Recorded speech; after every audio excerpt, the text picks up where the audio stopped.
मेरा नाम मायरा है और ये बात है उस रात की जब मैं अपने दोस्तों के साथ वेकेशन ट्रिप पर गई हुई थी। उस ट्रिप में हम सब ने पूरा दिन भर बहुत मज़े किए थे। उसके बाद शाम के 4 बजे हम सब अपने अपने घर की तरफ वापस जाने लग गए। मैंने मेरे दोस्तों को अपने अपने घर में छोड़ दिया था और मैं अपने घर के लिए निकल गई। अभी मेरा घर थोड़ी सी दूरी पर था, लेकिन तभी अचानक से मेरी गाड़ी बंद हो गई। उसके बाद मैंने चेक किया तो मैं समझ गई कि गाड़ी में बिल्कुल भी पेट्रोल नहीं था। इसलिए मैंने सोचा कि अभी मैं बहुत थक गई हूँ और पेट्रोल पंप भी यहाँ से दूर है। आई थिंक मुझे इस गाड़ी को यही छोड़ देना चाहिए, कल आकर इसे ले जाऊंगी। उसके बाद मैंने इस गाड़ी को एक अच्छी जगह पार्क किया और मैं एक शॉर्टकट रास्ते से पैदल चलने लग गई। एक्चुअली वो रास्ते पे मैं पहले कभी नहीं आई थी और अब अंधेरा भी हो गया था। अभी तक मेरा घर नहीं आया था। ऐसे लग रहा था कि मैं उस रास्ते में कहीं खो गई हूँ, लेकिन फिर भी मैं चलती रही। उसके बाद मुझे एक घर दिखा। वो देखकर मैंने सोचा कि शायद उस घर में मुझे पानी मिल जाएगा, क्योंकि बहुत देर से मुझे प्यास लगी थी। इसलिए मैं इस घर के अंदर चली गई। लेकिन वहाँ जो मैंने देखा वो बहुत ही डरावना था, क्योंकि मेरे सामने एक ज़ॉम्बी खड़ा था। वो ज़ॉम्बी मुझे घूर रहा था और मैं वहाँ से भाग गई। थोड़ी देर बाद भागते भागते मैं एक जंगल में आ गई।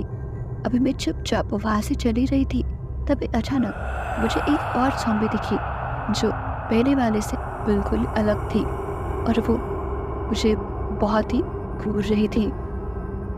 इसलिए मैं वहाँ से भी भाग गई और भागते भागते एक कब्रिस्तान में आकर रुक गई।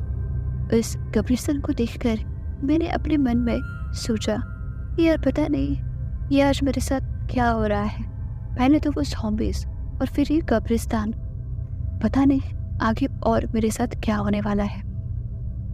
मैं और कुछ सोचने वाली थी, तभी अचानक से मेरे सामने एक डरावनी चुड़ैल आ गई। उसे देखकर तो मेरी होश ही उड़ गई। उस चुड़ैल ने कहा, तुम यहाँ से भाग जाओ और यहाँ दोबारा कभी मत आना। उस चुड़ैल की ये बात सुनकर मैं समझ गई थी कि वो चुड़ैल मुझे कुछ नहीं करेगी। इसलिए मैं वहाँ से भी भाग गई और कुछ देर बाद हाईवे पर आ गई और मैं धीरे धीरे आगे बढ़ रही थी। लेकिन तभी मेरे सामने एक पुलिस ऑफिसर आ गई। उसे देखकर मैं सोचने लगी कि अरे यार, ये भूत प्रेत क्या कम थे जो इस पुलिस मैडम भी आगे आ गई। अब पता नहीं ये क्या पूछेंगी। अभी मैं कुछ और सोचने ही वाली थी, तभी इस ऑफिसर ने कहा, ए लड़की, तुम इतनी रात को यहाँ पर क्या कर रही हो? इस पर मैंने कहा, मैम वो असल में मैं खो गई थी इस जंगल में। ऑफिसर ने कहा, क्या तुम सच कह रही हो? मैंने कहा, हाँ मैम, सच में। ऑफिसर ने कहा, तुम्हारा घर कहाँ है? इस पर मैंने कहा, मैम बस थोड़ा सा ही दूर है। इस पर ऑफिसर ने कहा, ठीक है चलो मैं तुम्हें घर छोड़ देती हूँ। उसके बाद मैं उस पुलिस ऑफिसर के साथ सफ़र करने लग गई। रास्ते में सोचने लगी कि वो ज़ॉम्बीज़ और चुड़ैल वाली बात इनको बताओ या नहीं। शायद नहीं, क्योंकि अगर इन्होंने मुझ पर यकीन नहीं किया तो, और अगर मुझे पागल बोल दिया तो। इसलिए मुझे चुप रहना भी अच्छा लगा। लेकिन क्या ये ऑफिसर भी सच में ऑफिसर ही है ना? क्या ये भूत तो नहीं?